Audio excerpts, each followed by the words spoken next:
Hey guys, so it's been a while, but I really needed to make a video. Um, so what I want to discuss today is how to make sure that you always have your independence. Now, this can be applied to both genders, but I would say this is more going to be leaning towards females, independent females, females who maybe anywhere, any age. Um, Sorry, there's kids in the background. But I would say this is a video for those who feel a bit stuck or they feel like they don't have control. Maybe those who have given up control, thinking that it would be a good investment to receive help, maybe from family or from people you just got to know or people you already know. And let's say you're in a situation where it just didn't work out. And whether it's DV, domestic violence, or it was not the case, you just need to get on your feet.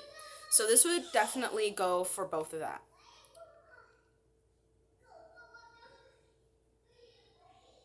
I'm gonna list 5 points to set yourself up for independence, no matter where you live. Now, the first thing is action plan. Your action plan is going to consist of where you want to live or where you currently live if you're not interested in moving, and two, where where do you see yourself? Now, if you know where you are and you want to be, then imagine yourself where do you want to be. Let's say set a timeline, maybe a year from now, 2 years from now, 5 years from now. We tend to go rush, rush, hurry, hurry. A lot of people do cash only type business, especially with the whole coronavirus. So it's hard. We're living off of daily earnings, a lot of people, or weekly checks. So what I recommend is get a gathering of how much you spend. Do a budget plan, and just see where you can pinch your pennies. Now, this is for independent females. So if you're looking to start up again and you're not independent, or if you're looking to be independent, this applies to you. If you're in like a family situation or in a situation where you're looking to be independent, yes, this is very helpful. So see where you're gonna be and within a certain time frame. Let's say start with a goal, like a place, an apartment.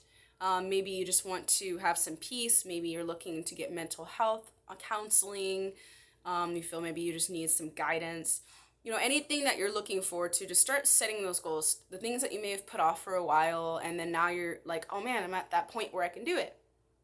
So if you're at that point, write a list of everything that you want to set for yourself within that time frame that we talked about, like the 2 years, 5 years, whatever it is, or even 6 months. But for mental health reasons, at least for me, I like to give myself ample time, especially for those who don't have a job yet. If you're looking for a job, definitely add that to your list. Anything that you see yourself in the future having and being stable. That's the first thing. First thing is your action plan. Second is going to be, what is hindering me right now that I could be changing?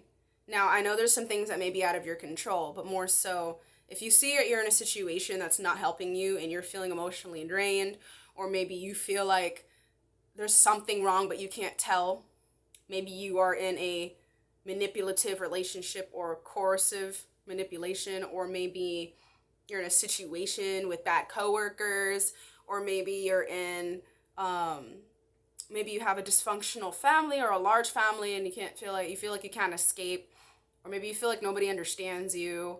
Just take a moment to remember who you are, and those things can be a favorite book that has informational things to help you get your mind straight, having a routine, a schedule, things like that.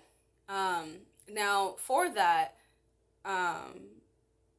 I can make a separate video when it comes to psychological abuse and such like that, but this is more focused on just independent living. So, and just I'm going over these points so that you guys know that this covers all of that, because a lot of people would be like, oh, I'm in this situation A, B, and C, but really I've been in A, B, C, D, E, F, and G. And from my experience, what I can tell you is if we don't move on, life will move on without us.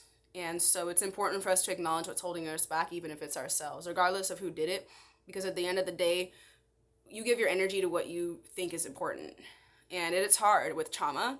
It's very hard because you've already given a certain amount of energy to a situation or maybe person or this thing and it didn't work out and you feel like it was supposed to, like a coal, a burning coal. If you hold on to it, it's only hurting yourself. So drop the coal or learn to drop it and pick up a coal that's not so hot and make your own fire that doesn't burn you. So you want to get that flame going in your life, not someone flaming yours, because then they can just snuff it out at any point. Not sponsored by Ross. But so that's the second thing. First thing, get an action plan. Second,